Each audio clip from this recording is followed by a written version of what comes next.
Done good though, Kevin. The black community is so proud of you. Right now, George Floyd is looking up at us all, laughing so hard that he can't breathe. Well, I think the beauty of any roast is the roastee being game for whatever is going to happen. Yeah. So sometimes it happens that the roastee did not research what the roastee was getting into. Yeah. Sometimes they sit in that chair and don't really understand what comes with that chair. Yes, so, I've seen that happen. Yeah, when you sit in that chair, it's like, okay, have at it. Like, go, have a good time. Right. Know that I get the mic last and I'm going to have a good time. Right. But you're not going to make me uncomfortable in the chair. I'm not gonna let you get the luxury of seeing me be discomfortable. Like I'm not gonna sit and give a reaction of, oh my God, this stuff hurts, what you're saying. Y'all, Katt Williams was absolutely right about Kevin Hart being a sellout.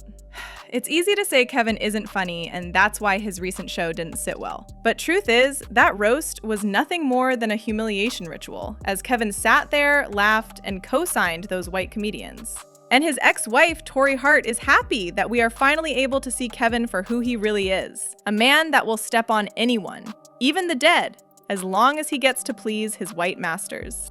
He did it to her, and it's no surprise that he did the same thing to Sherly Underwood at her late husband's expense. Okay, so it looks like no one told Kevin Hart that not all money is good money, because he's been getting absolutely torched after his roast on Netflix came out. He sat there grinning and laughing as the white comedians came on stage and made some very weird jokes. First, Tony Hinchcliffe went after George Floyd and the brutal way he was unalived after he pleaded 27 times that he couldn't breathe. Done good though, Kevin. The black community is so proud of you. Right now, George Floyd is looking up at us all, laughing so hard that he can't breathe. Then, Hinchcliffe thought it would be hilarious to make a joke about Sherly Underwood's late husband, who took his own life back in 1990 after battling depression. The fact that Shane Gillis also thought it was okay to walk on there and make a lynching joke without a pushback from Kevin really speaks volumes. I know this dais is full of degenerate scumbags, and they're going to be up here saying a lot of racist, terrible things tonight. I've got a nice PG short joke that I'd like you guys to be a part of, okay? Kevin is so short. Kevin's so short that they're gonna have to lynch him from a bonsai. As always, Sherly Underwood kept it cool and professional. Cheryl said she didn't take it to heart, and at the very least, she got a chance to put everyone in their place who had something to say about her physical appearance and dead husband. However, she did acknowledge that the jokes made about her late husband were in poor taste, and she didn't know it was coming. Her husband committed suicide 3 years into their marriage. I've been sitting next to her for 2 hours and I have to ask, how did he last that long? I didn't know exactly what they were gonna say. Like when they talked to me about how they were coming at me, I said, it better be funny. That's the first bar, the hurdle. But I also told them, whatever you say, it's not me that you gotta deal with. It's who's waiting for you outside. But the real heat has been on Kevin Hart. The roast was supposed to show that he was finally at the height of his career and had a seat at the table. Instead, he's been on a damage control tour, trying to tell the world what a roast is and how we are all being too sensitive over what was said. Were you surprised by people's reaction? From the roast? Yes. Not from the people that aren't aware of what a roast is. The roast and roasting is a specific format that has existed for years. It is hard-hitting jokes that also have shock factor potential. You're making the world and environment that you are operating in as uncomfortable as possible, because those are the jokes that people remember. If Kevin is going to keep trying to educate everyone on what a roast is, then he needs to remember that a roast used to be about successful comedians busting each other, especially the host, really badly. The point of the roast is to roast the people who are actually there, not make poor taste jokes about deceased people. I mean, how is taking a dig at George Floyd related to Kevin? And if you watched Kevin's roast from start to finish, they barely glazed over him. A good portion of the jokes referenced other celebrities, and whenever they had something slightly negative to say about Kevin, they quickly followed it up at the end with how great and successful he is. How does talking about George Floyd or bringing up Cheryl's late husband have anything to do with Kevin Hart? By the way, Michael Che pulled out just before the roast aired and later revealed that the writing room had at least 17 white guys.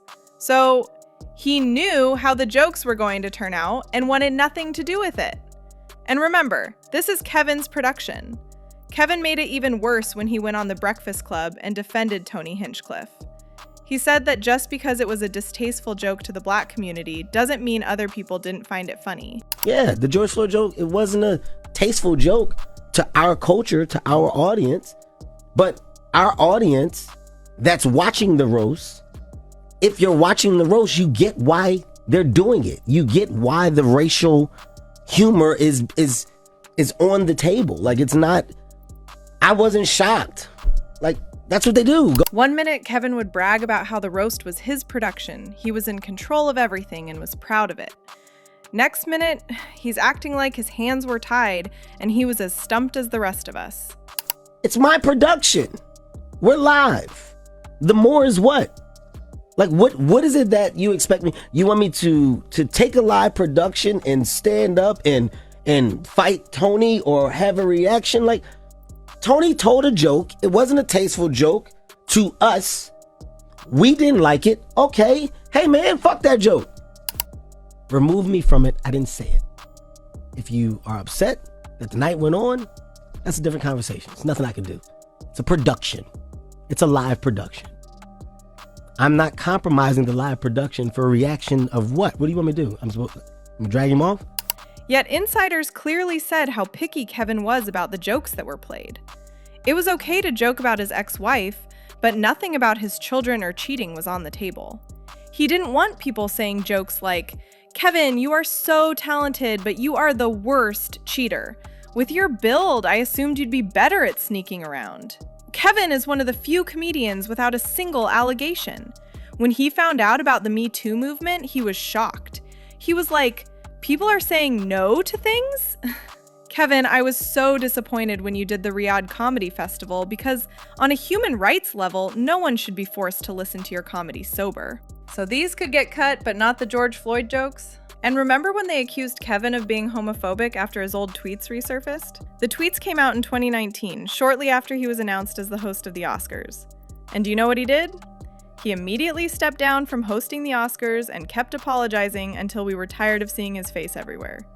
He pulled every single string he had to make sure that the media and his LGBTQ contacts in Hollywood had nothing but positive things to say about him and how sorry he was for what had happened. I know I don't have a homophobic bone in my body. I know that I've addressed it. I know that I've apologized. I know that within my apologies, I've taken 10 years to put my apology to work. I've yet to go back to that version of the immature comedian that once was. I've moved on. I'm a grown man. I'm cultured. I'm manufactured. I'm a guy that understands now. I look at life through a different lens, and because of that, I live it a different way. At some point, the constant disrespect stopped looking like comedy and started to look like an obsession. An obsession with taking the traumatic things in Black American history and making light of it. And yes, he didn't tell the jokes himself, but it was his roast. He produced the show and could have stepped in at any time to draw the line. Justin Bieber did it at his roast when a poor joke was made about Paul Walker. It was immediately removed, and Justin is on record saying that he didn't appreciate it. Tom Brady also directly intervened during his roast and stopped Jess Ross mid-sentence from saying a specific joke about Robert Kraft. What was your Paul Walker joke? Oh, I said, I was the first one to go up too, so I was the first one to do a Paul Walker joke, and it was going well, and the room got so quiet. I said, Justin Bieber got arrested for drunk driving, and unfortunately it wasn't with Paul Walker. And then it just got really quiet, and then I said, "What? He has a movie coming out. He's doing great." Would you like a massage?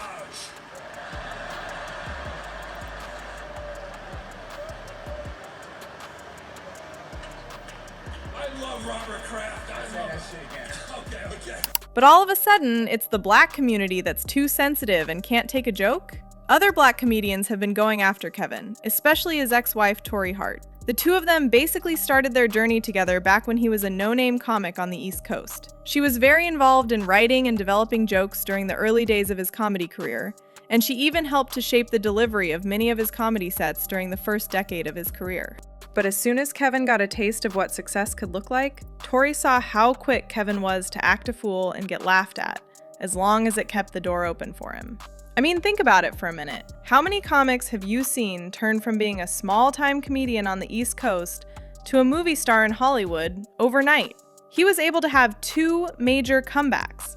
First with the cheating on his pregnant wife in 2017, and then with his homophobic tweets resurfacing in 2018, with barely a scratch. And let's not forget the fact that he was seen around Diddy in those parties. Even Jay-Z and Beyonce couldn't avoid people dragging them into it. And despite cheating on Torrei with several women, including his current wife Aniko, Kevin still had the gall to use personal details of her life and their failed marriage for jokes at his comedy shows. It got to the point that she asked him publicly to stop bringing her name up, but he continued until he milked it for everything it's worth. Yet, it didn't put a pause on his career, and if anything, he shot into a new level of fame and success, and got positioned as this family man and family-friendly movie star. And the reason Kevin was able to do that was because he was a yes man.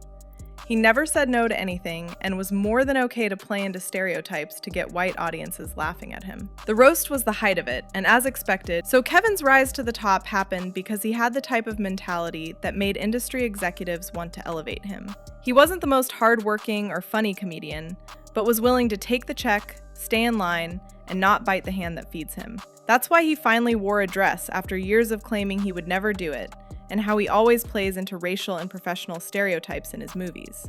At first, Kevin refused to apologize for the Oscar controversy and said he's done so already. But less than 24 hours later, he was practically on his knees begging for forgiveness. So whether he realizes it or not, over the years, Kevin has gradually transformed into someone that the higher-ups could easily control. And that roast was the biggest proof of that. He doesn't want to disturb or disrupt the access he's been given by his benefactors. That's why he found it very hard, both during and after the roast, to condemn the joke. On the back end, it would have satisfied the black community if Kevin drew a hard line and said that he didn't like the joke. But on the other hand, it would have made the white audience he's after uncomfortable, and that's what he didn't want. So, Kevin knows what he's doing. He knows who pays his checks, and he knows who he wants to pander and cater to. And it's not the black community. Kevin Hart handled the roast backlash and George Floyd joke situation horribly in that Breakfast Club interview. And the way he basically scoffed at Lauren about her interview with Floyd's brother was pitiful. Disappointed in Kevin, but not surprised. When has Kevin Hart given off that he cared about black people, police brutality, and the betterment of the community?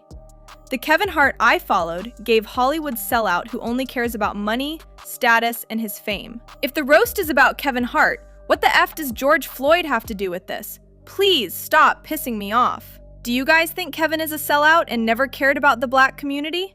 Sound off in the comments and make sure to like and subscribe. See you later, baddies!